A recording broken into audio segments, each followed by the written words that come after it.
ఏమైనా దేవుని వారలారా, కూడి వచ్చిన మీ అందరకు మన రక్షకుడైన యేసుక్రీస్తు వారి పరిణామంలో నా శుభాభివందనాలు. మీరంతా బాగున్నారని నేను అనుకుంటున్నాను. ఈరోజు కొన్ని మంచి సంగతులు, విలువైన సంగతులు దేవుని గ్రంథం నుండి మనం నేర్చుకునే ప్రయత్నం చేద్దాం. ఈరోజు కొరింథీయులకు రాసిన 2వ పత్రిక 13వ అధ్యాయాన్ని మనం ధ్యానం చేయబోతున్నాం. అధ్యాయం మొత్తాన్ని మనం ధ్యానం చేయబోతున్నాం. కొరింథీయులకు రాసిన 2వ పత్రిక 10వ అధ్యాయం 13వ అధ్యాయం 5వ వచనాన్ని మనం చదువుదాం. కొరింథీయులకు రాసిన 2వ పత్రిక 13వ అధ్యాయం 5వ వచనాన్ని మనంతా కలిసి ధ్యానం చేద్దాం. మీరు విశ్వాసము గలవారై ఉన్నారో లేదో మిమ్మల్ని మీరే శోధించుకునుడి, చూచుకునుడి, మిమ్మల్ని మీరే పరీక్షించుకునుడి. రాయబడిన మాటలు మనం జాగ్రత్తగా ఆలోచించగలిగితే అసలు ఈ మాట ఎవరు రాశారు, ఎవరికి రాశారు, ఎందుకు రాశారో మనకు తెలిస్తే ఆ మాటలో ఉన్న డెప్త్ మనకు అర్థం అవడానికి అవకాశం ఉంటుంది. ఎవరైనా ఒక మాట మాట్లాడుతున్నప్పుడు దానికి ముందున్న సందర్భం మనకు తెలిస్తే ఆ మాట యొక్క లోతు మనకు అర్థమవుతుంది. ముందేం జరిగిందో తెలియకుండా జస్ట్ ఆ మాట మాత్రం మనం విన్నాం అనుకోండి, ఖచ్చితంగా ఆ మాట మనకు అపార్థమయ్యే అవకాశం ఉంటుంది. ఒక వ్యక్తి మాట్లాడుతున్న మాట మధ్యలో విని మనం అపార్థం చేసుకోకుండా ఉండాలంటే అసలు ముందు ఏం జరిగిందో మనకు తెలియాలి. అంటే కొరింథీయులకు రాసిన 2వ పత్రిక 13వ అధ్యాయంలో ఉన్న 5వ వచనంలో ఉన్న ఈ మాట మనకు అర్థం అవ్వాలి అంటే 13వ అధ్యాయానికి ముందున్న 12 అధ్యాయాల్లో ఏముందో మనకు తెలియాలి. 13 అధ్యాయాల్లో ఏముందో మనకు తెలిస్తే, ఈ 12 అధ్యాయాల్లో ఏముందో మనకు తెలిస్తే 13వ అధ్యాయంలో ఉన్న ఈ మాట మనకు అర్థం అవడానికి ఏముంటుంది, అవకాశం ఉంటుంది. ఇక 13వ అధ్యాయంలో ఏముందో కొంచెం వివరంగా, కొంచెం టూకీగా మీకు చెప్పి మిమ్మల్ని 13వ అధ్యాయంలో తీసుకొచ్చే ప్రయత్నం చేస్తాను. ఈ 12 అధ్యాయాల్లో ఏముందో మనకు తెలియాలంటే అసలు అపోస్తుడైన పౌలు గారు ఈ పత్రిక ఎందుకు రాసాడో మనకు తెలియాలి. ఈ పత్రిక ఎందుకు రాసాడో తెలిస్తే దానికి సంబంధించిన విషయాలన్నీ ఎక్కడున్నాయి, 1 నుంచి 12 అధ్యాయాలు దాగున్నాయి. 1 నుంచి 12 అధ్యాయాలు ఏముందో మనకు తెలియాలంటే అసలు ఈ పత్రిక ఎందుకు రాసాడో తెలియాలి. ఈ పత్రిక ఎందుకు రాసాడో తెలిస్తే 13వ అధ్యాయంలో దేవుడు ఆ మాట పౌలు గారి చేత ఎందుకు రాయిస్తున్నాడో మనకి ఈజీగా అర్థమవుతుంది. అసలు ఈ పత్రిక పౌలు గారు ఎందుకు రాశాడు, 2వ పత్రిక అపోస్తలుడైన పౌలు ఎందుకు రాశాడు, అసలు 12 అధ్యాయాలు ఏం రాశాడు, ఏముందని మనం జాగ్రత్తగా ఆ పత్రికను మనం అధ్యయనం చేయగలిగితే, ఎందుకు ఆ పత్రిక రాశాడో మనం ధ్యానం చేయగలిగితే 13వ అధ్యాయంలో ఉన్న విషయం మనకు అర్థమవుతుంది. కనుక అసలు ముందే ఆ 12 అధ్యాయాలు ఏముందో చెప్తాను, ఎందుకు ఆ పత్రిక రాశాడో టూకీగా కొన్ని విషయాలు చెప్తున్నాడు. జాగ్రత్తగా మీ మనసు పెట్టాలి. ఎందుకు ఈ పత్రిక రాశాడంటే కొరింథీ సంఘస్థులు అందరూ కాదు, కొరింథీ సంఘులు కొందరు, వీళ్ళు తొంట్రోలు అనాలో తెలియదు, ఎదవలు అనాలో తెలియదు, పూర్వం బోకులు అనాలో తెలియదు, పనికి మాలలో తెలియదు. సంఘంలో అందరూ మంచివాళ్ళు ఉండరు, అలానే అందరూ చెడ్డవాళ్ళు ఉండరు. కొంతమంది చెడ్డవారు, కొరింథీ సంఘంలో కొంతమంది చెడ్డవారు అపోస్తలుడైన పౌలు గారి మీద, పాస్టర్ గారి మీద ఒక 6 నేరాలు మోపారు. ఎన్ని 6 నేరాలు మోపారు. విషయం మీకు బాగా అర్థం అవ్వాలి. నేను చెప్పే పాట మీకు అర్థం అవ్వాలంటే ముందు విషయం మీకు అర్థం అవ్వాలి. విషయం ఏంటి, ఈ పత్రిక ఎందుకు రాస్తున్నాడు అంటే పాస్టర్ గారి మీద సంఘంలో కొంతమంది ఒక 6 నేరాలు మోపారు. ఎన్ని 6, ఒక్కొక్కటిగా చెప్పే ప్రయత్నం చేస్తాను. ఈ 6 నేరాలు ఏంటో తెలిస్తే 12 అధ్యాయాలు ఏముందో మీకు తెలిసిపోతాయి. అంటే 12 అధ్యాయాలను ఒక 5 నిమిషాలు చెప్పేస్తాను మీకు, ఇంటికి వెళ్ళి చదవండి, ఈజీగా అర్థమైపోతాయి. 12 అధ్యాయాలు ఏముందంటే అపోస్తలుడైన పౌలు గారి మీద సంఘంలో కొంతమంది కొన్ని నేరాలు మోపారు. ఆ నేరాలు ఏంటంటే అందులో మొట్టమొదటి నేరం ఏంటంటే అపోస్తలుడైన పౌలు గారు అంట అసలు అపోస్తలే కాదండి. నేరం ఏంటి, ఫస్ట్ నేరం ఏంటి, ఈయన పాస్టర్ గారే కాదండి. పాస్టర్ గారిని ఏమంటారు వీళ్ళు, పాస్టర్ గారే కాదండి, ఏమో ఈయన అపోస్తలుడే కాదని ఒక నేరం మోపారంట. ఆ నేరానికి నేను అపోస్తలుడే అని చెప్పడానికి ఈ పత్రిక రాశాడు.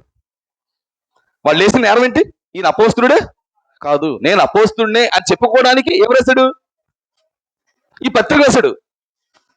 వాళ్ళు వేసిన నేరం, ఈయన సమాధానం చూడండి. దానికి సమాధానంగా ఈ పత్రిక రాస్తున్నాడు. అపోస్తలుడైన పౌలు అపోస్తలుడే కాదని వాళ్ళు అన్నారు కనుక దానికి సమాధానంగా ఈ పత్రికలో ఆయన మాట్లాడుతున్న మాట మీరు గమనించగలిగితే కొరింథీయులకు రాసిన 2వ పత్రిక 12వ అధ్యాయం, కొరింథీయులకు రాసిన 2వ పత్రిక 12వ అధ్యాయం 11, 12 వచనాలు సమాధానం చెప్తున్నాడు. దేనికి ఎవరు మాట్లాడలేదు, నన్ను చూడండిరా, దేనికి సమాధానం చెప్తున్నాడు, అపోస్తలుడైన పౌలు గారు అసలు అపోస్తలుడే కాదన్న నేరానికి సమాధానం చెప్తున్నాడు. చూడండి ఏం చెప్తున్నాడు, నేను అవివేకనైతిని, మీరే నన్ను బలవంతం చేసిద్రి, నేను మీ చేత మెప్పు పొందవలసిన వాడును. సంఘం చేత శబాస్, అని సంఘస్థుల చేత అనిపించుకోవాడు, నేను మెప్పు పొందవలసిన వాడును. ఎలాగనగా నేను ఎంత మాత్రపు వాడును కాకపోయినను మిక్కిలి శ్రేష్ఠులైన ఈ అపోస్తుల కంటే నేను ఏ విషయంలో తక్కువ వాడును కాను. నన్ను అపోస్తుడు కాదంటున్నారు, నేను ఎందులో తక్కువ చెప్పండి అంటున్నాడు ఈయన. అంటే వేస్తున్న నేరానికి ఏం చెప్తున్నాడు? మిగతా 12 మంది ఉన్నారు కదా, వాళ్ళకంటే ఏ విషయంలో తక్కువ చెప్పండి. వాళ్ళైనా వాళ్ళైనా వాళ్ళైనా ఆ యెరూషలేము ప్రాంతంలోనే చేస్తున్నారు, నేను ఏం చేస్తున్నాను? సర్వలోకానికి తిరిగేస్తున్నాను నేను. ఆ 12 మందితో పోల్చుకుంటే నేను ఏ విషయంలో తక్కువ వాడును అని అంటూ చూడు ఏమంటున్నాడు. సూచక్రియలు, అద్భుతములు, మహత్కార్యములు చేయుట వలన అపోస్తుని యొక్క చిహ్నము పూర్ణమైన ఓర్మితో మీ మధ్య నిజముగా కనపరిచాను. నేను నిజంగా అపోస్తున్నే. నేను చేస్తున్న అద్భుతాలు బట్టి మీకు అర్థం అవ్వాలి, నేను చేస్తున్న సూచక్రియలు బట్టి మీకు అర్థం అవ్వాలి, నేను చేస్తున్న ప్రసంగాలు బట్టి మీకు అర్థం అవ్వాలి, నేను చేస్తున్న పనులు బట్టి అయినా నేను ఎవరని మీకు అర్థం అవ్వాలి. నేను అపోస్తున్నే, కానీ నా మీద ఏమేశారు నేరం? మీరు అపోస్తులే కాదండి, పాస్టర్ గారు కాదు, పాస్టర్ గారిలో బిల్డప్ ఇచ్చేస్తున్నాడు అంతే అని కొంతమంది నేరం వేశారంట. దానికి సమాధానంగా నేను అపోస్తున్నే, మిగతా 12 మందితో పోల్చుకుంటే నేను ఏ విషయంలో తక్కువ వాడినాము కాదు. నేను అపోస్తులే అనడానికి నా సూచక్రియలు చూడండి, నా అద్భుతాలు చూడండి, నా మహత్కార్యాలు చూడండి. నేను చేసిన పనులు బట్టి అయినా నేను ఎవరినని చెప్పచ్చు? అపోస్తులని చెప్పచ్చు. సంఘస్థులు ఇస్తున్న నేరానికి అపోస్తులైన పౌలు ఏం చెప్తున్నాడు? నేను అపోస్తున్నే అని సమాధానం చెప్తున్నాడు. అలా సమాధానం చెబుతూ రాయడానికి కోరుకున్నాడు. అలా రాస్తున్నదే కొరింథీయులకు రాసిన 2వ పత్రిక. ఇందుకు పాస్టర్ గారు కాదు ఎందుకంటున్నారు వీళ్ళు? ఈయన అపోస్తులే కదా, ఈయన అపోస్తులు అయితే అపోస్తులు కాదు ఎందుకంటున్నారు? ఎందుకు నేరం వేశారు అంటే, పౌలు గారు ప్రేమతో కొరింథీ సంఘస్థులను వాక్యం బోధించాడు, ప్రేమతోనే వాక్యం బోధించాడు అండి. పాస్టర్ గారు వాక్యం చెప్తున్నాడు, సంఘస్థుల మీద ప్రేమతో చెప్తాడా కోపంతో చెప్తాడా? ప్రేమ అనుకుంటే కదా వాక్యం చెప్తారు. అపోస్తలుడైన పౌలు కూడా కొరింథీ సంఘస్థులు ప్రేమతో వాక్యం చెప్పాడు. అయితే ఆ వాక్యం ఎలా ఉండేదంటే, పాపం కొరకు చిత్త కొట్టేసేవాడు, పరిశుద్ధంగా బతకాలి అని గట్టిగా చెప్పేవాడు అంట. పాపం కొరకు పరిశుద్ధం కొరకు చాలా గట్టిగా చెప్పేవాడు అంటే, గట్టిగా వార్నింగ్ ఇచ్చేవాడు అంట. అలా ఎప్పుడైతే పాపం చేయకూడదు, మీరు పరిశుద్ధంగా బతకాలని గట్టిగా ఎప్పుడైతే చెప్పాడో కొంతమందికి ఒళ్ళు మండిందంట. అంతే కదా మరి, ఏమండి? బాగా బతకాలని చెప్తే కొంతమందికి ఎలా ఉంటది? మీరు అవునన్నా కదన్నా, ఎవరో మాట్లాడరు కదా. పాపం చేయకూడదు, పరిశుద్ధం బతకాలి, నువ్వు వ్యభిచారం చేయకూడదు, నువ్వు దొంగతనం చేయకూడదు, నువ్వు మోసం చేయకూడదు, నువ్వు దౌర్జన్యాలు చేయకూడదు అని గట్టిగా చెప్తావు అనుకోండి, అవి చేసే వాళ్ళకి ఎలా ఉంటది? కోపం వస్తుంది, ఒళ్ళు మండుతుంది. ఒళ్ళు మండి ఏం చేశారంటే, పాస్టర్ గారి మీద, అంటే పాస్టర్ గారు చెప్పిన బోధకు మార్చుకోకుండా పాస్టర్ గారి మీద ఏమేస్తున్నారు ఇప్పుడు? నేరాలు. అందులో నేరం ఏంటి? ఆయన అపోస్తులే కదండి. మీకు అర్థమవుతుందా? సంఘస్థులు పాస్టర్ గారి మీద నేరం వేయడానికి కారణం ఏంటి? పాస్టర్ గారు బాగా బతకమని చెప్తున్నాడు, అది కొంతమందికి నచ్చలేదు. నచ్చడు ఏం చేస్తున్నాడు ఇప్పుడు? పాస్టర్ గారి మీద నేరం వేస్తున్నాడు. కొరింథీయులకు రాసిన 2వ పత్రిక 7వ అధ్యాయం 8వ వచనం. నేను రాసిన పత్రిక వలన మిమ్మల్ని దుఃఖపెట్టునందున విచారపరను. అంటే ఈ రాస్తున్న ఈ మాటలు లేదా ఈ చెప్తున్న ఈ ప్రసంగాల వల్ల సంఘంలో కొంతమంది ఏమవుతున్నారంట? దుఃఖపడుతున్నారంట. అంతే అర్థం ఏంటి? దుఃఖపడుతున్నారంటే ఎక్కడో గుచ్చుకుంటుంది, ఎక్కడో నొప్పి వస్తుంది, కొంతమంది బాధపడుతున్నారు. మీరు బాధపడిన ఏం కాదు, మీరు బాగుపడి నాకు కావాలంటాడు ఎవరు? అపోస్తలుడైన పౌలు. ఈ మాటలకు కొంతమంది అందరూ కాదు, సంఘంలో అందరూ కాదు, కొంతమంది బాగా ఇబ్బంది పడుతున్నారంట. కొందరు అసహనానికి వచ్చేసారంట, కొందరు మనసు గాయపడిందంట. వెంటనే పౌలు గారి మీద సనుక్కోవడం ప్రారంభించారంట. వెంటనే పౌలు గారి మీద ఏం చేశారు? సనుక్కోవడం ప్రారంభించారు. సనుక్కున్నారు. సనుక్కోవడం దగ్గర రాగలేదంట. ఇప్పుడు పాస్టర్ గారి మీద ఏమవుతున్నారంట? నేరం మోపుతున్నారంట. ఏంటి? రోగం తగ్గాలంటే వైద్యం కొంచెం ఇబ్బందిగా ఉంటుంది లేదా? ఆపరేషన్ ఇబ్బందిగా ఉంటుంది, ఇంజక్షన్ ఇబ్బందిగా ఉంటుంది, మందులు ఇబ్బందిగా ఉంటుంది. రోగం తగ్గాలంటే వైద్యం కొంచెం ఇబ్బందిగానే ఉంటది. సంఘర్షణ యొక్క రోగం తగ్గాలంటే మందు ఎలాగేది? మందు ఎలా ఉంటది? ఇబ్బందిగా ఉంటది. అలా ఇబ్బంది కలిగించే ఈ మందు వలన, ఈ వాక్యం వలన కొంతమంది, అందరూ కాదు, కొంతమంది ఇబ్బంది పడి పాస్టర్ గారి మీద సనుకోవడం ప్రారంభిస్తున్నారంట. సనుకోవడమే కాదు, పాస్టర్ గారి మీద నేరాలు మోపుతున్నారంట. అందులో ఒక నేరం ఏంటంటే, అసలు ఆయన అపోస్తుడే కాదు. నేను ఒక రోజు వాక్యం చెప్తున్నాను, ఒక పెద్ద చర్చిలో నాకు వాక్యం ఇచ్చారు. వాక్యం చెప్తుంటే చాలా స్పీడ్గా చెప్తున్నాను, చాలా ఘాటుగా చెప్తున్నాను. చెప్తూ ఉంటే అందరికంటే ఎక్కువ బాధపడింది ఎవరంటే పాస్టర్ గారే.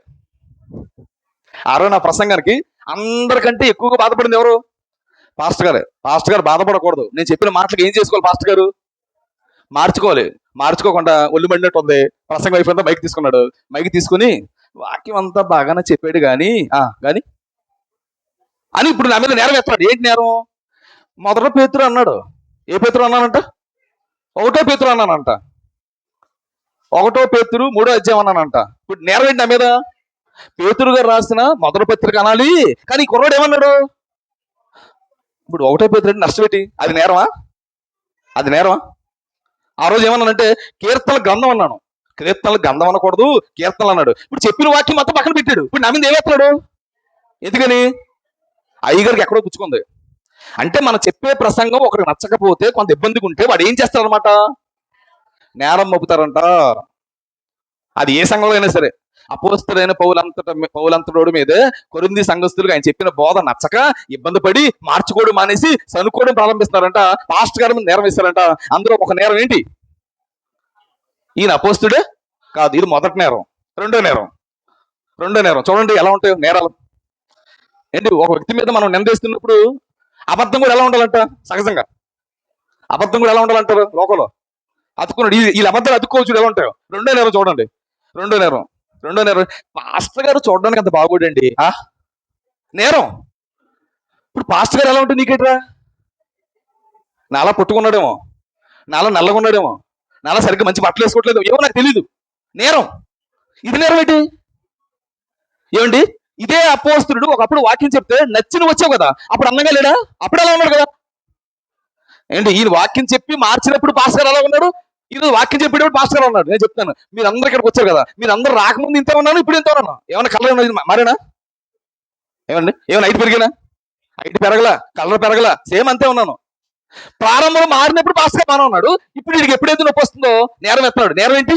పాస్టర్ గారు చూడడానికి అంత బాగోడండి. ఇది నేరం ఏంటి? నీకు చూడడానికి బాగుండాలా? వాక్యం బాగా చెప్పాలా? ఏమండి? ఇప్పుడు నేను మంచి బట్టలు వేసుకుని రావడం ముఖ్యమా, మంచి వాక్యం చెప్పడం ముఖ్యమా? కొంచెం నాతో మాట్లాడండి ఫ్రీగా, చాలా రోజులు మాట్లాడుకుందాం. మంచి వాక్యం చెప్పడం ముఖ్యం. నేను ఏ బట్టలు వేసుకుంటే ఏంటి, నేను ఎలా ఉంటే ఏంటి, నాకు ఆడ ఉన్నాయి వేసుకుంటాను, ఎవడన్నా కొంటే వేసుకుంటా, లేకపోతే వేసుకోను సరిగ్గా. ఇది నేరమా? అది నేరం ఏంటి? పాస్టర్ గారు చూడడానికి అంత బాగోడండి. ఇది రెండో నేరం. అసలు ఇది నేరమే కాదు, కానీ ఏం చేస్తాడు? అది నచ్చలేదు కనుక. మళ్ళీ చెప్తున్నానండి, ఒకడికి మనం నచ్చకపోతే అది నేరం కాకపోయినా నేరం చేస్తాడు. ఇది నేరం. నచ్చలేదు, నీకు ఒక్కడిగా నచ్చలేదు, సంఘస్థులు అందరికీ నచ్చలేదా? అంటే సంఘస్థులు అందరికీ నచ్చకపోతే పోలేదు న్యాయం. నీకు మాత్రం నచ్చట్లేదు, నీ కళ్ళు బాలేవు, నీ కళ్ళు తేడా. నువ్వు పాస్టర్ గారు మంచి కళ్ళుతో చూడలేదు, అదే నీకు తేటగా కనబడుతున్నాడు. ఇది రెండో నేరం. మూడో నేరం ఆశ్చర్యపోతారు. మూడో నేరం అంటే చెప్పనా? పాస్టర్ గారు బాగా రాస్తారు కానీ పత్రికలు బాగా రాస్తారు కానీ బాగా మాట్లాడండి, బాగా చెప్పలేదండి వాక్యం. అపోస్తలుడైన పౌలు ఏం చేయలేదంట? నేను చెప్తున్నాను, యేసుక్రీస్తు తర్వాత మంచిగా బాగా ప్రసంగం చెప్పగలిగేది ఎవరున్నారంటే అపోస్తలుడైన పౌలే. కానీ సంఘస్థులు నేరం ఏంటి? పాస్టర్ గారికి సరిగ్గా చెప్పడం రాదండి. ఎలా మారొచ్చావు నువ్వు ముందు? మీకు అర్థవుతుందా? బాగా రాస్తాడంట కానీ బాగా చెప్పలేడంట, బాగా మాట్లాడే నేరం. రెండో నేరం ఏంటి? చూడడానికి అంత బాగోడంట. మూడోది, బాగా రాస్తాడు కానీ బాగా మాట్లాడండి. ఈ విషయం అక్కడ ఉందండి. ఈ విషయం అక్కడ ఉంది చూడండి. కొరింథీయులకు రాసిన రెండో పత్రిక 10వ అధ్యాయం 10వ వచనం. అంటే వీళ్ళు వేస్తున్న ఈ రెండో నేరానికి మూడో నేరానికి కూడా ఏం చెబుతున్నాడు? సమాధానంగా ఈ పత్రిక రాస్తున్నాడు. మొదటి నేరం ఏంటి? ఈయన అపోస్తుడే కాదు, దానికి సమాధానంగా పత్రిక రాశాడు. రెండో నేరం ఈయన చూడడానికి అంత బాగోడు. మూడో నేరం, బాగా రాస్తాడు కానీ బాగా మాట్లాడలేడు. రెండో నేరానికి మూడో నేరానికి సమాధానంగా కూడా ఈ పత్రిక రాస్తున్నాడు. చూడండి, ఆ విషయం అక్కడ ఉంది. కొరింథీయులకు రాసిన రెండో పత్రిక 10వ అధ్యాయం 10వ వచనం. 9 నుంచి చూద్దాం. నేను రాయి పత్రికల వలన మిమ్మల్ని భయపెట్టవలనట్లుగా కనబడకుండా ఈ మాటలు చెప్తున్నాను. ఆ సంఘస్థులు అన్నారంట, అతని పత్రికలు ఘనం అంటే సూపర్.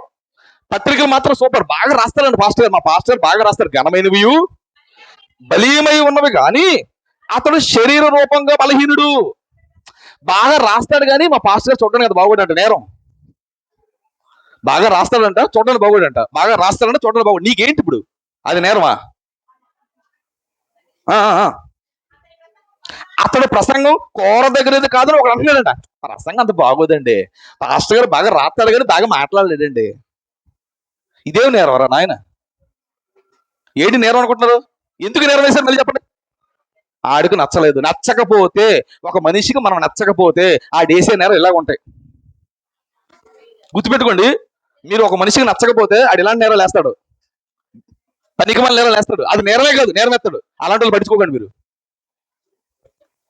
పాస్టర్ గారు చూడడానికి బాగోడంట, బాగా రాస్తాడంట, బాగా ఏం చేయలేడంట, చెప్పలేడంట. అంత అంత బాగా మాట్లాడండి మన పాస్టర్ గారు. చూడండి ఏమంటున్నారు ఆయన కోసం, ఇంకేమంటున్నారు. కొరింథీయులకు రాసిన 2వ పత్రిక 11 వచ్చాయి, కొరింథీయులకు రాసిన మొదటి పత్రిక 11 వచ్చాయి, 6వ వచనం కూడా చూడండి. మాటల యందు నేను నేర్పలేని వాడు, నేను జ్ఞానము నేర్పలేని వాడును కాను అంటాడు. నేను మీరన్నీ సరిగ్గా మాట్లాడలేకపోవచ్చులే అని ఆ పదం ఎందుకు మాట్లాడతాడు అంటే, పాస్టర్ గారు సరిగ్గా ప్రసంగాలు చేయడం నేర్వేస్తాడంట. ఏంటి పాస్టర్ గారు చూడడానికి బాగుంటే ఏంటి, బాగోపోతే ఏంటి? పాస్టర్ గారు కొంచెం నెత్తిగా మాట్లాడితే ఏంటి, మాట్లాడపోతే ఏంటి? పాస్టర్ గారు ప్రసంగం కరెక్ట్ గా చెప్పాడే లేదా కావాలి. కానీ పాస్టర్ గారు బాగోలేడని నేరం, పాస్టర్ గారు సరిగ్గా ప్రసంగాలు చెప్పడం నేరం. ఏమండి ఇప్పుడు 3 నేరాలు చెప్పా. మొదటిదేంటి, ఆయన పాస్టర్ గారే కాదండి. రెండోది, చూడడానికి అంత బాగుండి అలా నల్లగుంటాడు. మూడోది, బాగా రాస్తాడు కానీ అప్పుడప్పుడు నెత్తి పదాలు మాట్లాడుతున్నాడేమో, ఏమో తెలియదు నాకు అని నేరం వేసాడు. ఇది 3వ నేరం. 4వ నేరం చాలా ఆశ్చర్యంగా ఉంటుంది. 4వ నేరం ఏంటి చెప్పనా? 4వ నేరం ఏంటి చెప్పనా? పాస్టర్ గారు సంఘం నుంచి డబ్బులు అడగట్లేదండి. నేరం ఏంటి? పాస్టర్ గారు సంఘస్థులు ఏం అడగట్లేదు, డబ్బులు అడగట్లేదండి. ఇప్పుడు డబ్బులు అడిగితే నేరమా, అడగకపోతే నేరమా? అధ్యక్ష, అడిగితే నేరం. కానీ ఇప్పుడు ఈయన మీద వేసిన నేరం ఏంటి? డబ్బులు ఎందుకు అడగట్లేదు, డబ్బులు అడగకపోతే నేరమా? నా భాష మీకు అర్థమవుతుందా? డబ్బులు అడిగితే నేరం మోపారంటే అర్థం ఉంది. కానీ ఈ పనికిమాల కొంతమంది, ఈ పనికిమాలు పాస్టర్ గారు డబ్బులు అడగట్లేదని నేరం వేశారంట. ఎవడన్నా డబ్బులు అడగకపోతే నేరం ఎత్తడా? డబ్బులు అడగకపోతే ఏం చేయాలి? మా పాస్టర్ గారు సూపర్ అని చెప్పుకోవాలి, అంతే కదా. మా పాస్టర్ గారు మమ్మల్ని ఎవరిని డబ్బులు అడగడండి, మమ్మల్ని ఎవరిని ఇబ్బంది పెట్టడండి, మీరే తినేయండి, మీరే తినేయండి, మీరే బ్యాంకులు వేసుకోండి, సంఘానికి ఏం మీరు పెట్టద్దు, సేవకేం మీరు పెట్టద్దు, సేవకేం ఇవ్వద్దు అంటే మా పాస్టర్ గారు చాలా మంచోడు అని చెప్పుకోవాలి. కానీ వీళ్ళు ఏం చేస్తున్నారు? పాస్టర్ గారు ఏం అడగట్లేదు, డబ్బులు అడగట్లేదు. కరెక్ట్ పాస్టర్ గారు కాదు. ఈయన ఎందుకు అడగలేదు డబ్బులు? పోలే, పాస్టర్ గారు డబ్బులు సంఘాన్ని అడగాలి అడగకూడదా? అధ్యక్ష, అడగాలి అడగకూడదా? అడగాలి. మరి పాస్టర్ గారు ఎలా బతుకుతాడు? అరే ఏట్రా సౌండ్, నాకున్నదే గంట టైం, ఇలా మైక్ డిస్టర్బెన్స్ వల్ల టైం పోతుంది. 4వ నేరం ఏంటి? 4వ నేరం ఏంటి? పాస్టర్ గారు ఏం అడగట్లేదు, సంఘస్థులు డబ్బులు అడగట్లేదు అంట. ఈయన ఎందుకు అడగట్లేదు? సంఘస్థులు మంచులు కదంట. సంఘస్థులు ఎలా ఉంటారు? డబ్బులు అడిగితే పాస్టర్ గారు డబ్బులు అడుగుతాడు, ఊరంతా చెప్తాడు, అడగడం మనిషి అంటే ఈయన. మీకు అర్థమవుతలేదు. పాస్టర్ గారు ఎలా ఉంటాడంటే, సంఘరే ఏమైనా చేద్దాంరా, నేను ఎలా బతకాలరా, మరి నేను బతికితేనే కదా, నేను ఉంటేనే కదా మీకు వాక్యం చెప్పగలను అని అంటే, పాస్టర్ గారు డబ్బులు అడుగుతాను ప్రసారం చేస్తారంట. వీళ్ళతో ఎందుకు వాళ్ళని అడగడం మనిషిడంట. దానికి సమాధానంగానే ఏం రాస్తాడు? ఈ పత్రిక రాస్తాడు. 2వ పత్రిక రాయడానికి 4వ కారణం ఏంటి? పాస్టర్ గారు డబ్బులు ఎందుకు తీసుకోవట్లేదంటే, ఎందుకు తీసుకోవట్లేదు చెప్పు, ఎందుకు తీసుకోవట్లేదు? కొరింథీయులకు రాసిన 2వ పత్రిక, కొరింథీయులకు రాసిన 2వ పత్రిక, కొరింథీయులకు రాసిన 2వ పత్రిక 12వ అధ్యాయం 13వ వచనం. నేను మీకు భారముగా ఉండకపోతున్నాను విషయంలో తప్ప, మరి ఏ విషయంలో మీరు ఇతర సంఘాల కంటే తక్కువ రైతుని, నేను చేసిన ఈ అన్యాయం క్షమించండి. మీకు డబ్బులు తీసుకోకుండా సేవ చేస్తాను, క్షమించాలా ప్లీజ్ అంటాడు. మీకు అర్థమవుతుంది లేదు? డబ్బులు తీసుకోకుండా మీకు సేవ చేస్తున్నాను కదా, నా మీద నేరం, నన్ను క్షమించరా ప్లీజ్. డబ్బులు తీసుకోకుండా సేవ చేస్తున్నోడు మీద నేరం వేస్తే ఈయనేం చెప్తున్నాడు? మంచోడు పాస్టర్ గారు, నన్ను క్షమించండి బాబు అంటాడు.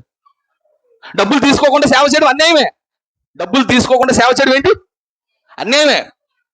నన్ను క్షమించండి అంటాడు. నేను చెప్పాను, నిజంగానే డబ్బులు తీసుకోకుండా సంఘం నుండి ఏమి ఆశించకుండా సేవ చేయడం తప్పండి, తప్పు. సేవకుడు సంఘం నుండి ఏం చేయాలి? ఆశించాలి.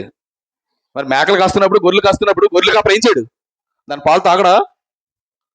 ఏమండి, వాటి పిల్లలు పుడితే అమ్ముకోడా? వాటి పిల్లలు పుడితే మాంసం తిండా? కాస్తుంది దేనికండి? వాటి నుండి తినడానికే కదా. ఈయన తిన్నందుకు నేరం ఇస్తారంట. ఈయన ఏమంటున్నాడు? ఇంత అన్యాయం చేసి తినకపోవడం కూడా అన్యాయమే, నన్ను క్షమించండి అంటున్నాడు. తినకపోవడం కూడా అన్యాయమే, నన్ను క్షమించండి అంటున్నాడు. మరి వీళ్ళ దగ్గర ఏ కానుకలు తీసుకోకుండా ఎలా సేవ చేసాడేంటి? మనకు డౌట్ రావాలి. మళ్ళీ చెప్తానండి, వీళ్ళ దగ్గర కానుకలు తీసుకోలేదు, నేరం వేశారు. నేరం వేస్తే ఈయన చెప్పాడు, అలా మీ కాడ కానుకలు తీసుకోకుండా నేను సేవ చేశాను, నన్ను క్షమించండి అంటున్నాడు. మరి కానుకలు తీసుకోకుండా సేవలు చేసావా అపోస్తలుడైన పౌలు అంటే? ఈయన చెప్తున్నాడు, మీ దగ్గర కానుకలు తీసుకోకుండా సేవ చేశాను. ఎలా చేశానంటే, ఎలా చేశాడు? కొరింథీయులకు రాసిన 2వ పత్రిక, కొరింథీయులకు రాసిన 2వ పత్రిక 11వ అధ్యాయం, కొరింథీయులకు రాసిన 2వ పత్రిక 11వ అధ్యాయం 7 నుంచి కొన్ని వచ్చిన జాగ్రత్త పరిశీలన చేద్దాం. మిమ్మల్ని హెచ్చరింపవలనని మీకు దేవుని సువార్తను ఉచితంగా ప్రకటించాను. కొరింథీ సంఘస్థుల కంటే వాక్యం ఎలా ప్రకటించాడంట? ఉచితంగానే ప్రకటించాడంట. మరి వాళ్ళు ఉచితంగా ప్రకటించి నువ్వెలా బతికావు అంటే చెబుతున్నాడు ఇక్కడ, నన్ను నేనే తగ్గించుకున్నందున పాపం నేను డబ్బులు తీసుకోకుండా సేవ చేసినందుకు కూడా నా మీద నేరం వేస్తున్నారా? ఎంత దుర్మార్గులురా మీరు! డబ్బులు తీసుకోకుండా సేవ చేయడం పాపమా? డబ్బులు తీసుకోకుండా సేవ చేస్తా ఉంటే మా పాస్టర్ సూపర్ అని చెప్పుకోవాల్సింది పోయి నా మీద నేరం వేస్తున్నారు. అరే డబ్బులు తీసుకోకుండా సేవ చేయడం కూడా పాపమే అని సంఘస్థులతో మాట్లాడుతున్నాడు. పాపమే అని అంటూ, పాపం నేను పాపం చేశాను. అయితే మీకు డౌట్ ఉంటుంది కదా, నేను డబ్బులు తీసుకోకుండా సేవ ఎలా చేస్తున్నాను మీకు డౌట్ ఉంటుంది కదా. మీరు మంచోళ్ళు కాదు. ఎలా చేస్తున్నానంటే, మీకు ఆ డబ్బులు తీసుకోకుండా ఎలా సేవ చేస్తున్నానంటే, మీకు పరిచర్య చేయుటకై నేను ఇతర సంఘం వల్ల జీతం పుచ్చుకొని వారి ధనమును దొంగిలించి వాడినైతిని. అంటే కొరింథీ సంఘంలో సేవ చేస్తున్నారంట, కానీ డబ్బులు ఎవరు పంపుతున్నారంట? వేరే సంఘస్థులు పెంచుతున్నారంట. ఈ సంఘానికి వాక్యం చెప్తున్నారంట. ఎంత దుర్మార్గులండి ఈ సంఘస్థులు! ఏమండి, నేను మీ ఇంటికాడ పనిచేస్తూ పక్కింటి దగ్గర తిన్నాను అనుకోండి, నేను ఎంత అన్న ఇస్తుండండి? మీ కాడ తినాలి. వాళ్ళు మీ కాడ పనిచేస్తున్నప్పుడు మీరు అన్న పెట్టకుండా పక్కింటి కాడ తిన్నా మీరు ఎంత అన్న ఇస్తారు? చెప్తున్నాడు, సంఘంలో చెప్తున్నాడు, నా మీద నేరం వేశారా, తీసుకోపోవడం కూడా పాపమే, నేను తీసుకోవట్లేదు. కానీ మీకు ఉచితంగా వాక్యం చెప్తూ మిగతా సంఘస్థుల దగ్గర నేను తీసుకుంటున్నాను జీతం తీసుకుంటున్నానా అని అంటే చూడమంటాడు చూడు. మరి మీ ఇద్దరు ఉన్నప్పుడు నాకు అక్కర కలిగి ఉండగా నేను ఎవరి మీద భారం మోపలేదు. మాసిదోనియ నుండి సహోదరులు వచ్చి నా అక్కర తీర్చిరి. ప్రతి విషయంలో నేను మీకు భారముగా ఉండకుండా జాగ్రత్త పడితే ఇక ముందు నువ్వు జాగ్రత్త పడతాను. మీ కాడ చాలా జాగ్రత్తగా ఉంటాను నేను. ఎందుకంటే అడిగినా ప్రాబ్లమే. మంచోళ్ళు కదా సంఘస్థులు. అడిగితే ఒక బాధ, ఎందుకు అడిగేస్తున్నాడని. అడగలేదు అనుకోండి, పాస్టర్ గారికి బయట నుంచి వచ్చేస్తున్నావు డబ్బు, కానీ మన ఫోటోలు చూపించుకో డబ్బులు లాగేస్తున్నాడేమో. ఏమండి, ఏమో కన్నాలు ఎత్తున్నాడేమో, ఏమో. చూసారా, అడిగినా ప్రాబ్లం, అడగకపోవడం ప్రాబ్లం. ఎవరితోటి? అందరితో కాదు, గుర్తుపెట్టుకోండి. కొందరు వీళ్ళు ఎలాగైనా పాస్టర్ గారి మీద నేరం మోపాలని చూస్తున్నారు. పాస్టర్ గారిని చెడ్డవాడుగా చిత్రీకరించాలని ప్రార్థన చేస్తున్నారు. ఎందుకంటే పాస్టర్ గారి ప్రసంగాల వల్ల వాడికి ఒళ్ళు నొప్పుకుంది, వాడికి మంటెక్కిపోతుంది. ఏం చేయాలో తెలియదు పాస్టర్ గారి మీద ఏమెత్తున్నాడు? నేరం ఎత్తున్నారు. వేసిన నేరాల్లో 4వ నేరం ఏంటంటే, పాస్టర్ గారు ఎందుకు డబ్బులు తీసుకోవట్లేదు? పాస్టర్ గారు సమాధానం చెప్తున్నాడు, అరే డబ్బులు తీసుకోకుండా మీకు సేవ చేయడం నేను చేసిన తప్పేరా, నన్ను క్షమించండి రా బాబు, ఇక్కడి నుంచి డబ్బులు తీసుకుంటాను అంటున్నాడా? ఇక్కడి నుంచి కూడా తీసుకోను. వాళ్ళు తీసుకుంటూ ఒప్పుకుంటారా? ఇప్పుడు అన్నారు కదా, ఎప్పుడు తీసుకోవడం ప్రారంభించనుకోండి, పాస్టర్ గారు డబ్బులు లాగేస్తాడు ప్రసంగంలో అంటారు. మళ్ళీ మీతో డేంజర్, మీతో డేంజర్, ఎక్కడ కూడా పాస్టర్ డబ్బులు తీసుకుంటారా? మరి ఎలా బతుకుతారు? పక్క సంఘస్థులు తీసుకొచ్చి నాకేం చేస్తున్నారు అంటే, ఇంతకన్నా దరిద్రం మరొకటి లేదండి. అది దరిద్ర సంఘం అండి. వాళ్ళ సొంత సేవకుడిని, వారి కోసం వాక్యం చెప్తున్న సేవకుడిని పోషించకుండా పత్తులు పెడుతున్నారంటే అది మంచి సంఘమా? అది మంచి సంఘం చెప్పండి? అది మంచి సంఘం కదండి. పక్క సంఘస్థులు తీసుకొచ్చి ఆయనకు ఆహారం పెడుతున్నారంట. అలా అనుకుంటారు పక్క సంఘస్థులు ఏమన్నా బాగా ధనవంతులు ఏమో అనుకుంటారేమో. పక్క సంఘస్థులు తీసుకొచ్చి పెడుతున్నారే వాళ్ళు మరీ పేదోళ్ళు అంట. మరీ పేదోళ్ళు అంటే ఎవరు? మాసిదోనియ సంఘస్థులు తీసుకొచ్చి పెడుతున్నారంట. ఈ మాసిదోనియ సంఘస్థులు అంటే పేదోళ్ళు అంట. కొరింథీ సంఘస్థులు ఉన్నవాళ్ళు రోయ్. మనం ఏ సంఘం కోసం అయితే మాట్లాడుతామో బాగా డబ్బున్న సంఘం ఇదేనంట బైబిల్లో. బాగా డబ్బున్న సంఘమే. ఈ బాగా డబ్బున్న సంఘం పాస్టర్ ఏం చేయట్లేదు అంటే, బాగా డబ్బున్న సంఘం పిసనార సంఘం. సంఘస్థుల దగ్గర బాగా డబ్బు ఉంది, కానీ ఎలాంటి వాళ్ళు? పిసనారు వాళ్ళు. అడిగినా ప్రాబ్లం, అడగపోయిన ప్రాబ్లం, సైలెంట్ అయిపోయినా. మాసిదోనియ సంఘస్థులు తీసుకొచ్చి పెడతారంట. అలాగని మాసిదోనియ సంఘస్థులు ఏమైనా ధనవంతులు అంటే వాళ్ళు పేదోళ్ళు అంటండి. వాళ్ళ కోసం కూడా చెప్తున్నాడు చూడండి. పక్క నుంచి తీసుకొస్తున్నారే, ఆహారం పెడతారే, వాళ్ళ కోసం కూడా చెప్తున్నాడు. వాళ్ళు ఎలాంటి వాళ్ళు చూడండి. కొరింథీయులకు రాసిన మొదటి పత్రిక, కొరింథీయులకు రాసిన మొదటి పత్రిక 8వ అధ్యాయం మొదటి వచనం. కొరింథీయులకు రాసిన 2వ పత్రిక, క్షమించండి, 2వ పత్రిక 8వ అధ్యాయం మొదటి వచనం. సహోదరులారా, మాసిదోనియ సంఘములో అనుగ్రహింపండి దేవుని కృపణ గురించి మీకు తెలియజేస్తాం. మాసిదోనియ సంఘం కోసం మీకు చెప్పాలి. మాసిదోనియ సంఘస్థులు చాలా మంచి వాళ్ళని ఈ సంఘంలో చెప్తున్నాడు. కొరింథీ సంఘస్థులారా, మాసిదోనియ సంఘస్థులు చాలా మంచి వాళ్ళు, వాళ్ళ కోసం మీకు తెలియాలి. వాళ్ళు ఎలా ఉంటారో చెప్పనా? ఎలాగనగా వారు బహు శ్రమల వల్ల పరీక్షింపబడగా అత్యధికముగా సంతోషించిరి, మరియు వారు నిరుపేదలైనను దాతృత్వములో బహు విస్తరించును. ఈ కృప విషయంలో పరిశుద్ధుల కొరకైన పరిచర్యలో పాలు పొందు విషయంలో మనపూర్వకంగా మమ్మల్ని వేడుకొంచున్నాను. వారు తమ సామర్థ్యం కొలదే కాక సామర్థ్యం కంటే ఎక్కువగా తమంతట తామే ఇచ్చి ఉన్నారని మీకు మాసిదోనియ సంఘం కోసం మీకు తెలియాలి. వాళ్ళు పేదోళ్ళరా, పేద సంఘం అయినా ఇచ్చే విషయంలో ఎలా ఉన్నారు? వాళ్ళు మీకన్నా బెస్ట్గా ఉన్నారు. ఎంత బెస్ట్గా ఉన్నారు అంటే, మీ పాస్టర్ గారిని వాళ్ళు ఏం చేస్తున్నారు? పోషిస్తున్నారు. ఏం సంఘం మీ సంఘం? చేసేయన్నీ ఎదపళ్ళు, కానీ పాస్టర్ గారి మీద ఏమవుతున్నారు? నేరం. పాస్టర్ గారి మీద నేరం. పాస్టర్ గారు పొందారు. డబ్బులు అడిగిన బాధ, అడక్కపోయిన బాధ. ఎందుకంటే మనం నచ్చలేదు. ఒక వ్యక్తి మనం నచ్చకపోతే మనం అమ్మ అన్న కూడా ఈ అమ్మలా ఉంటుంది అడిగి. మళ్ళీ చెప్తున్నానండి, ఒకడికి మనం నచ్చలేదు అనుకోండి, అమ్మ అన్న కూడా నీ అమ్మ అనిపిస్తుంది. అంటే ప్రతి చిన్నదాన్ని కూడా బయట చేస్తుంటాడు, నచ్చలేదు అడికి. 4వ నేరం వేస్తున్నారు. ఈ 4వ నేరానికి కూడా సమాధానంగా ఏ పత్రిక రాస్తున్నాడు? కొరింథీ 2వ పత్రిక రాస్తున్నాడు. మొదటి నేరం ఏంటి? ఈయన పాస్టర్ గారే కాదండి, దానికి సమాధానంగా ఈ పత్రిక రాస్తున్నాడు. 2వ నేరం చూడడానికి అంత బాగోడండి, దానికి సమాధానంగా పత్రిక రాస్తున్నాడు. బాగా రాస్తాడు కానీ బాగా చెప్పలేడండి, దానికి సమాధానంగా ఈ పత్రిక రాస్తున్నాడు. 4వది సంఘం నుంచి డబ్బులు అడగట్లేదు, దానికి సమాధానంగా పత్రిక రాస్తున్నాడు. 5వ నేరం స్వార్థంతో వ్యవహరిస్తున్నాడు పాస్టర్ గారు. నేరం పాస్టర్ గారు ఇంకో నేరం ఏంటి? స్వార్థంతో వ్యవహరిస్తున్నాడు, నేరం ఇస్తున్నాడు. ఇంతకీ ఏం జరిగింది అంటే, పేదలకు సహాయం చేయాలని పాస్టర్ గారు అప్పుడప్పుడు సంఘంలో డబ్బులు అడుగుతున్నాడు అంట. దేనికి? ఈయనకి అడుకోవట్లేదంట, పేదలకు సహాయం చేద్దామని అప్పుడప్పుడు డబ్బులు అడుగుతున్నాడు అంట. సంఘర్షణ డౌట్ ఏంటంటే, ఆ డబ్బులు కానీ దాచిపెడతాడేమో పాస్టర్ గారు. మీకు అర్థవుతుందా? పాస్టర్ గారు స్వార్థంగా వ్యవహరిస్తున్నాడు, నేరం ఇస్తారంట. ఆ నేరం ఏంటంటే, మనల్ని అయితే ఆయన కోసం డబ్బులు అడగట్లేదు, వాళ్ళకి బాగాలేదు వీళ్ళకి బాగాలేదు డబ్బులు అడుగుతున్నాడు. ఆ డబ్బులు నొక్కేస్తాడేమో. ఇప్పుడు సంఘాన్ని డబ్బులు అడగట్లేదు, మరి ఎలా బతుకుతాడు? వీళ్ళ డౌట్ ఏంటంటే, పేదలకు సహాయం అంటున్నాడు, ఆ సహాయం కొరకు డబ్బులు ఆయనకి ఇస్తాం, అవి కానీ వేసేస్తున్నాడేమో. నేరం. దానికి సమాధానంగానే ఎవరు రాస్తున్నాడు? 2వ పత్రిక చూత్తరా, కొరింథీయులకు రాసిన 2వ పత్రిక 12వ అధ్యాయం. ఖచ్చితంగా నేను మైక్ పెట్టుకొని ఇప్పుడు 35 నిమిషాలు అయింది. ఖచ్చితంగా గంట అంటే గంట 12:30 గంటలకు వచ్చేస్తాను. అరగంటలో రొట్టు ద్రాక్షారసం, 1 గంటలకు వచ్చేస్తాను. మీరు ఎవరు కంగారు పడద్దు, నన్ను కంగారు పడద్దు. నేను ఇంకా పాఠంలోకి వెళ్ళలేదు అధ్యక్ష, నేను ఇంకా విషయంలోకి వెళ్ళలేదు. కూర ఉండాలంటే ఏం కొనాలి?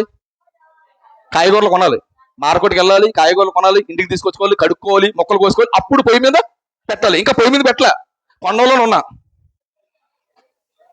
మీకు అర్థవుతుందా? ఇంకా నేను కూర వండడం స్టార్ట్ చేయలేదు. కూర వండేస్తాను అనుకుంటున్నాను మీరు. ఇంకా కూర వండితే ఇంకా బాగుంటుంది, కూర ఇంకా టేస్ట్గా ఉంటుంది. కాయగూరలు కొంటున్నా, ఇంటికి తీసుకురావాలి, కడగాలి, మొక్కలు కోయాలి, అప్పుడు వండాలి. వండే టైం ఎప్పుడో చెప్తాను, కంగారు పడకండి. ఇక కొంటున్నాను. 5వ నేరం ఏంటి? స్వార్థంతో వ్యవహరిస్తున్నాడు. ఏం జరిగింది అంటే, పేదలకు ఇచ్చిన సందాలు ఏం చేస్తున్నాడు? నొక్కేస్తున్నాడేమో. ఏమో ఎవడో తెలుసు. చూడండి కొరింథీయులకు రాసిన 2వ పత్రిక 12వ అధ్యాయం 16 నుంచి కొన్ని వచ్చాను, దాని సమాధానం చెప్తున్నాడు. అది అలాగ ఉండనివుడి, నేను మీకు భారముగా ఉండలేదు కానీ యుక్తి గలవాడిని మిమ్మల్ని తంత్రమ చేత పట్టుకుంటునని చెప్పుదురేమో. పేదలకు సహాయం చేస్తూ అవి నొక్కేస్తున్నారు అంటారేమో. నేను మీ యొద్దకు పంపిన వారిలో ఎవరి వల్లైనను మిమ్మల్ని మోసపిచ్చి అర్థించుకుంటున్నా, మీ యొద్దకు వెళ్ళుటకు తీతుని హెచ్చరించి అతనితో కూడా ఒక సహోదరుని పంపితిని. తీతు మిమ్మల్ని మోసపుచ్చినేమైనా అర్థించునా? మేమొక్క ఆత్మ వల్లైనను ఒక్క అడుగు జాడలైందను నడుచుకోనలేదు. అరే బాబు, ఒకవేళ ఆ డబ్బులు నొక్కేస్తున్నామని మీరు అనుకుంటే, ఆ డబ్బులు దండడానికి కూడా ఎంతమంది పెట్టాను? ఇద్దరు పెట్టాను. వాళ్ళు అడగంటారా మీకు డౌట్ ఉంటే? నేను సిస్టమ్ వచ్చేసాను, నా మీద కూడా వేసాడు కూడా ఒక నేరం, ఒక మహానుభావుడు. ఈ మధ్య పేదలకు సహాయం లేదు, ఎవరికైనా సహాయం అన్నాను కదా, నేను తీసుకోవడం డబ్బులు మా అత్తయ్య గారికి ఎల్ఐసీకి ఇచ్చామని చెప్తున్నాను. ఎందుకు వచ్చింది? అవి నొక్కేస్తాడని అంటున్నాడు. సేమ్ నా మీద కూడా ఇదే నేరం. కనుక పేదలకు సహాయం చేయాలంటే భయం వేస్తుంది, డబ్బులు అడగాలంటే భయం వేస్తుంది. అడిగినా నేను తీసుకోవట్లేదు, వాళ్ళకి ఏమంటున్నాను. ఎందుకంటే ఆడికి నచ్చినప్పుడు ఏ నేరమైనా వేస్తాడు. అపోస్తలులైన పౌలు లాంటి వాళ్ళ మీద వేస్తే నా మీద పెద్ద పనే, నా మీద పనే. దానికి సమాధానం చెప్తున్నాడు. తీతు ఉన్నాడు కదంట్రా, సంఘంలో 2 ఉన్నారు, పెద్దలు ఉన్నారు కదా, వాళ్ళతోనే కదా డబ్బులు ఇస్తున్నాను, వాళ్ళతో కూడా డబ్బులు పంపిస్తాను. అడగండి, మీకేం డౌట్ ఉంటే. నేను ఎక్కడ మోసపరచలేదు. నేను అంటే సమాధానం చెప్పుకుంటున్నాడు. అలా సమాధానం చెప్పుకోవడానికి కారణం ఏంటి? సంఘాన్ని ఏమడగట్లేదు, సంఘాన్ని డబ్బులు అడగట్లేదు కనుక, పాస్టర్ గారు అయినా బతికేస్తున్నాడు కనుక అందులో నొక్కేస్తున్నాడు అనుకోడు. పెద్ద అయితే విశేషం కాదు అనుకోవచ్చు. అర్థమవుతుందా? ఈ డౌట్ రావడం బాగుందా లేదా? న్యాయమైన డౌట్ ఇది. ఈ డౌట్ ఎలా ఉంది? న్యాయంగానే ఉంది. ఎందుకని? సంఘాన్ని కానుకలు అడగట్లేదు, పాస్టర్ గారు హ్యాపీగానే బతుకుతున్నాడు. అయిగానే వేసాను, డౌట్ వచ్చింది. దానికి సమాధానంగానే ఏం రాస్తున్నాడు? ఈ పత్రిక రాస్తున్నాడు. పత్రిక రాస్తూ అంటున్నాడు, మీకు డౌట్ ఉందేమో, నేను దొబ్బేస్తున్నానని. నేను ఎలా బతుకుతున్నానంటే, పక్క సంఘస్థులు పంపిస్తున్నారా బాబు అని చెప్పుకోవాల్సిన కర్మ వచ్చింది దీనికి. ఏమండి? ఏ సంఘస్థులు? పక్క సంఘస్థులు నాకు డబ్బులు పంపిస్తున్నారా, ఆ పేదలకు ఇచ్చే డబ్బులు నేను తీసుకోవట్లేదురా అని తనకు అలా అడిగిన వారికి సమాధానంగా ఐదవ నేరానికి సమాధానంగా ఈ రెండో పత్రిక రాస్తున్నాడు. ఇప్పుడు 5 అయిపోయినాయి. ఆరో డౌట్, ఆరో నేరం వేశారు పాస్టర్ గారి మీద. ఆరో నేరం ఏంటంటే, పాస్టర్ గారు దేవుడి సేవకుడైతే శమలు ఎందుకు వస్తున్నాయి? నేరం ఏంటి? పాస్టర్ గారు దేవుడి సేవకుడైతే శమలు ఎందుకు వస్తున్నాయి? శమలు రావా? అంటే బాప్తిసం తీసుకున్నప్పుడు ఏం చెప్తావు? బాప్తిసం తీసుకుని ఏం చెప్తావు? ఇక్కడి నుంచి ఏమవుతావు? మీకు అనేక శ్రమలు అనుభవించి ఎక్కడికి వెళ్ళాలి? పరలోకం వెళ్ళాలి. దేవుడిని నమ్ముకుంటే శ్రమలు వస్తాయి. కానీ ఈ కొంతమంది లేవనాలు అర్థం కావట్లేదు. అంటే కొన్ని అలాంటి పదాలు మాట్లాడడం నాకు ఇష్టం లేదు. మళ్ళీ పెద్ద పెద్ద పదాలు మాట్లాడారని మళ్ళీ మీరే బాధపడతారు. ఆ మహానుభావులు పాస్టర్ గారి మీద వేస్తున్నారు ఏంటంటే, పాస్టర్ గారు దేవుడి సేవకుడైతే శ్రమలు ఎందుకు వస్తున్నాయి? శ్రమలు వస్తాయి అబ్బాయి. నువ్వే కావాలని ఏమేస్తున్నావు పాస్టర్ గారి మీద? కావాలని వేస్తున్నావు తప్ప ఆ నేరంలో ఏమి లేదు, న్యాయం లేదు. దానికి సమాధానం చెప్తున్నాడు. ఏమనుకుంటున్నారు? రాలేదు, నేను అనేక ఏం పొందాను? శ్రమలు పొందానని కొరింథీయులకు రాసిన మొదటి పత్రిక 11వ అధ్యాయం 23 నుంచి 29 వచనాలు చదవండి. ఆయన ఎవరెవరి వల్ల నేరాలు పొందని చెప్తున్నాడు. మీ వల్ల కూడా నేనేం పొందాను? శ్రమలు పొందాను. చెప్తాడు చూడండి. కొరింథీయులకు రాసిన రెండో పత్రిక 11వ అధ్యాయం 23 నుంచి. వారు క్రీస్తు పరిచారకులా వెర్రివాడు వల్లే మాట్లాడుతున్నారు. నేను మరి ఎక్కువగా క్రీస్తు పరిచారకునే మరి విశేషముగా ప్రయాసపెడుతున్నాయి. మరియు అనేక పర్యాయములు సరసాల్లో ఉంటేని, అపరిమితంగా దెబ్బలు తింటేని, అనేక మారు ప్రాణాపాయాలు ఉంటేని, యూదుల చేత 5 మార్లు తక్కువ 40 దెబ్బలు తింటని, ముమ్మారు బెత్తంతో కొట్టబడుతుంది, ఒక్కసారి రాళ్ళతో కొట్టబడుతుంది, ముమ్మారు వాడ పగిలి సంపడుతుంది, రాత్రింపగలు శ్రమంలో గడిపితిని, అనేక పర్యాయములు ప్రయాణములోను, నదుల వల్లైన ఆపదలోను, దొంగల వల్ల ఆపదలను, స్వజనుల వల్లైన ఆపదల వల్లైనను, అన్ని జనుల వల్ల ఆపదలోను, పట్టణముల ఆపద, అరణ్యముల ఆపద, సముద్రంలో ఆపద, కపట సహోదరుల వల్ల కూడా. సంఘంలో కపట సహోదరులు ఉన్నారు. కావాలనే పాస్టర్ గారు ఏం పెడుతున్నారు? కొంత ఇబ్బంది పెడతారు. మీరు కూడా నాకేం కలిగిస్తున్నారు? ఇబ్బంది కలిగిస్తున్నారా? మీరే నాకు ఇబ్బంది కలిగించి మళ్ళీ ఏమన్నారు? పాస్టర్ గారు దేవుడి సేవకుడైతే నేరం శ్రమలు ఎందుకు వస్తున్నాయి అంటున్నావు నువ్వు. వాడికి సమాధానంగానే అపోస్తలుడైన పౌలు ఆయన మీద వేసిన ఈ 6 నేరాలకు సమాధానంగా అపోస్తలుడైన పౌలు గారు రెండో పత్రిక రాస్తున్నాడు. అంటే 13వ అధ్యాయం మనం ధ్యానం చేస్తున్నాం, కానీ 12 అధ్యాయాలు ఏముందంటే ఆయన మీద వేసిన 6 నేరాలకు సమాధానాలే 12 అధ్యాయాలు ఉన్నాయి. మనం మాత్రం 13వ అధ్యాయం ధ్యానం చేస్తున్నాం, కానీ 13వ అధ్యాయం అర్థం అవ్వాలంటే ముందు 12 అధ్యాయాలు అర్థం అవ్వాలి. ముందు 12 అధ్యాయాలు ఏముందంటే పాస్టర్ గారి మీద 6 నేరాలు వేస్తారంట. ఈ 6 నేరాలకు సమాధానంగా 12 అధ్యాయాలు రాశాడు. 13వ అధ్యాయాలు వార్నింగ్ ఇస్తున్నాడు.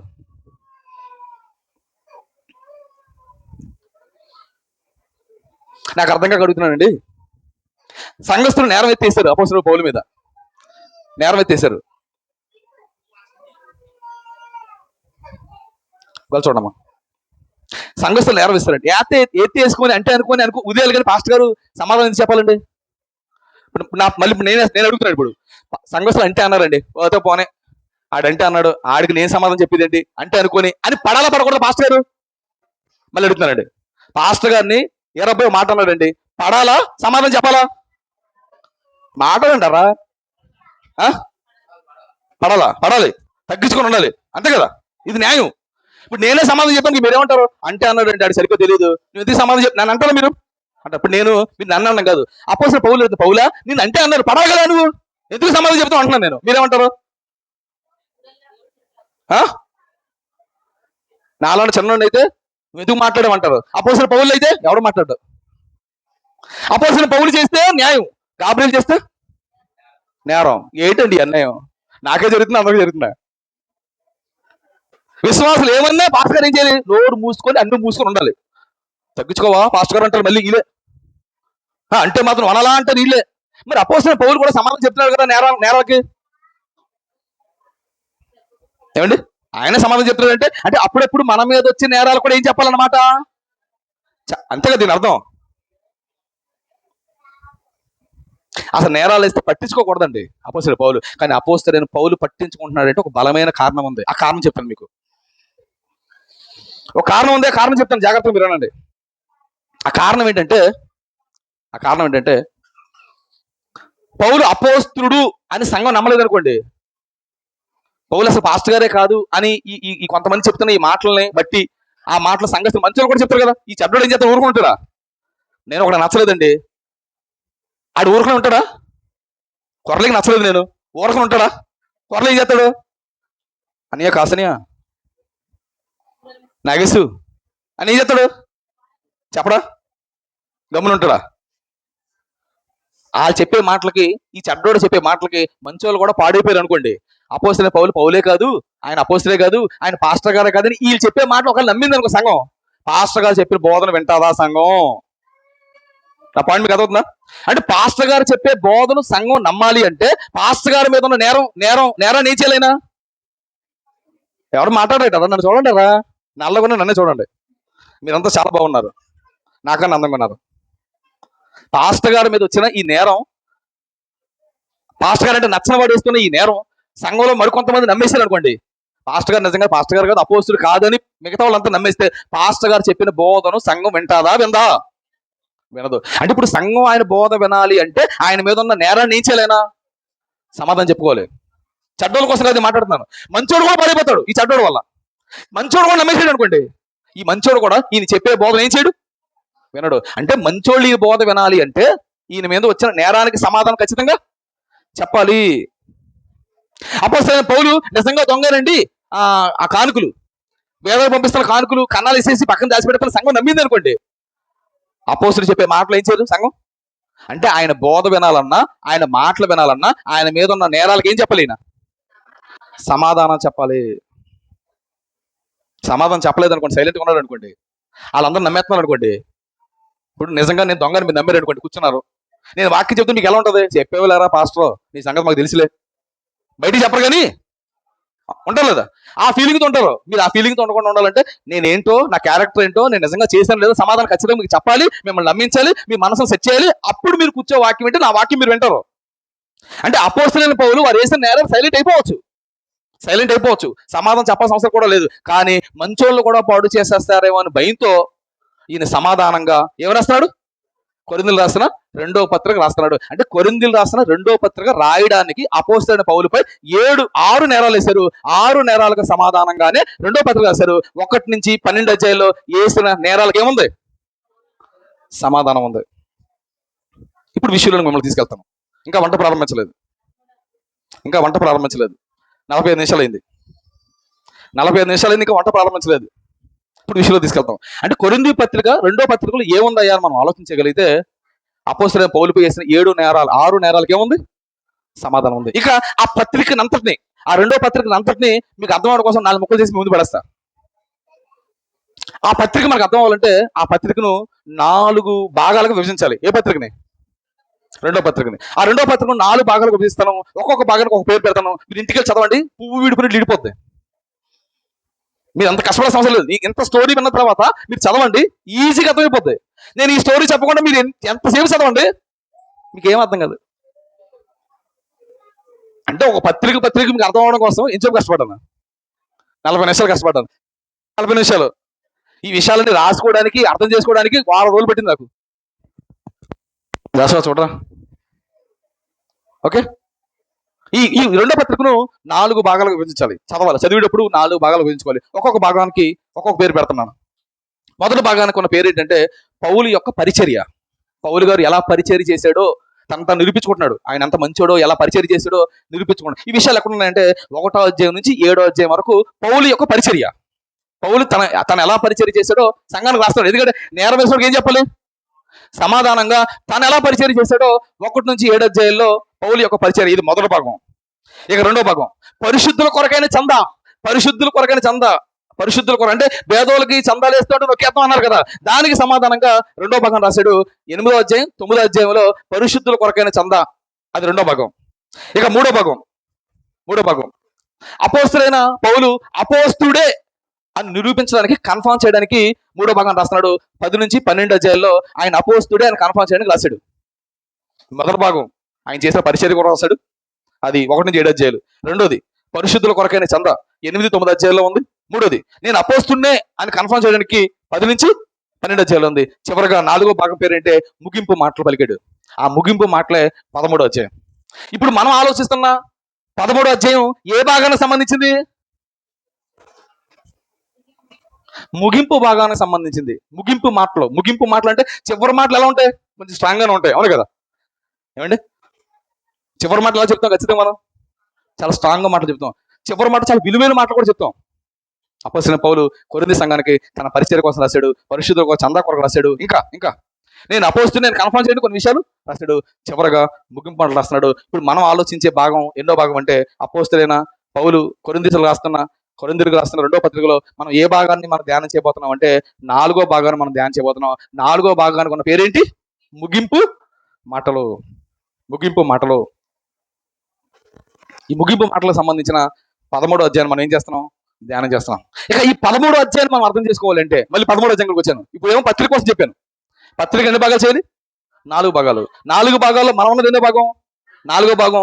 ఈ ముగింపు మాటలు. ఇప్పుడు ఈ 13వ అధ్యాయం అర్థం అవ్వాలంటే 13వ అధ్యాయాన్ని కూడా 3 భాగాలు చేయాలి. చూసారు ఎంత కష్టం అనుకుంటున్నారు ఇది? 13వ అధ్యాయం మీకు అర్థం అవ్వాలంటే దాన్ని ఎలా చదవాలి? 3 భాగాలు చేయాలి. 3 భాగాలు చేయాలి. 3 భాగాలు చేయాలి. ఈ 13వ అధ్యాయం అంతటికి ఒక పేరు పెట్టాల్సి వస్తే 13వ అధ్యాయం అంతటికి ఒక పేరు పెట్టాల్సి వస్తే ఆ అధ్యాయానికి ఉన్న ఒక పేరు పెట్టాల్సి వస్తే ఏమని పెట్టాలంటే విశ్వాస పరీక్ష. ఏ పరీక్ష? టైం ఖచ్చితంగా 50 నిమిషాలు అయింది. నేను గంటలో ముగిస్తాను. 12:30 కల్లా నా ప్రసంగం ముగిస్తాను. కంగారం పడకండి. ఈ 13వ అధ్యాయం అంతటికి ఒక పేరు పెట్టాల్సి వస్తే పేరు ఏంటంటే విశ్వాస పరీక్ష. మనం ఈరోజు అందరం పరీక్ష అయిపోతాం. ఏంటి పరీక్ష?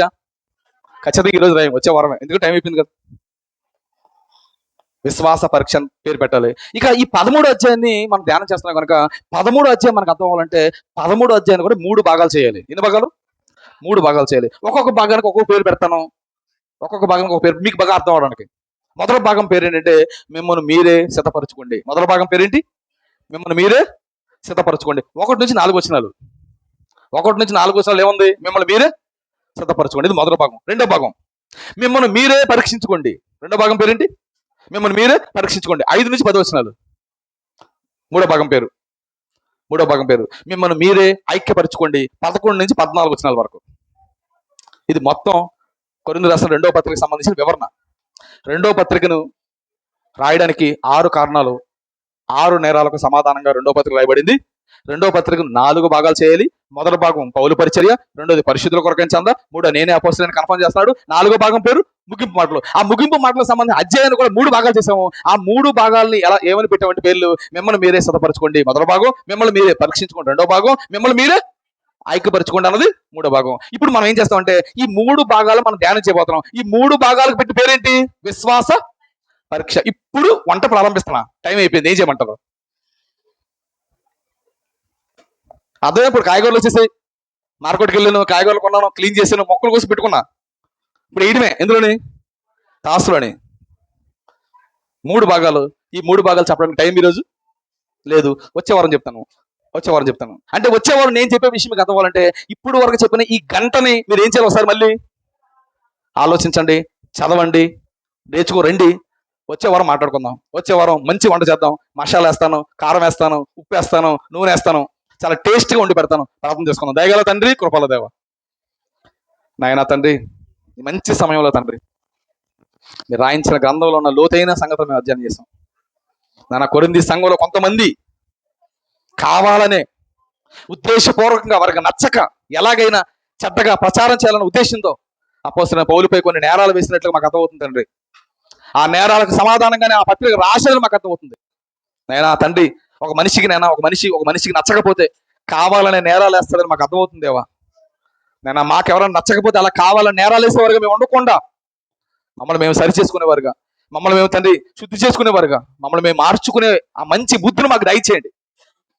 నన్న విషయంలోకి వెళ్ళడానికి తండ్రి సమయం లేక నన్న విషయం ఇక్కడ ఆపుతున్నాం. నన్ను వచ్చే వారం తండ్రి విషయంలోకి వెళ్ళి జాగ్రత్తగా వాటిని నేర్చుకొని వాటి మా బ్రతుకులకు అనుభవించుకోవడానికి చూపించండి. ఒక మంచి వాతావరణంలో నీ బిడ్డలు మీరు వచ్చే వారం నడిపించండి. అవసరమైన సంగతులు నేర్చుకోవడానికి సహాయించండి. తదుపరి నేను నీ కుమారుడు బలియాగోడికి నా చేతులు మార్చడానికి సిద్ధపడుతుండగా బలికి తగ్గట్లుగా మా బ్రతుకులు మలుచుకునే భాగ్యం అందరికీ దయచేయమని చేస్తున్న ప్రార్థన మీ పాదసం చేసుకోమని మా రక్షకుడు మీ ప్రియకుమారుడైన యేసుక్రీస్తు వారి పుణ్యనామంలో ఈ ప్రార్థన అడిగి వేడుకొనుచున్నాము మా కన్న తండ్రి. ఆమేన్. అందరికీ వందనాలు.